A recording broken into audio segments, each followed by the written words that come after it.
هر آقایی که فلیبگ رو ببینه هیچ رازی دیگه نیست که از زندگی خانوما ندونه. تمام مکالماتی که یک زن میتونه یک تو فرایند زندگیش، توی روند زندگیش، توی مغزش در جریان باشه، تو این سریال به قشنگی نشون میده. یا مثلا یه جایش این سریال داره با یک آقای خیلی خوش‌تیپ غمشی داره صحبت میکنه و مکالمه‌ای که این دختر توی ذهنش داره پلی میشه میگه که I hate myself، از خودم متنفرم.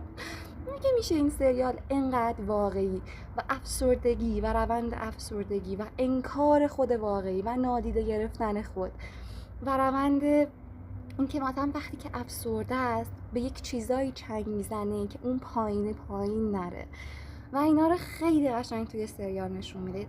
داستان یک دختر افسرده است که خیلی هم خنده داره، که خیلی هم واقعیه و جزئیاتش شاهکارش میکنه.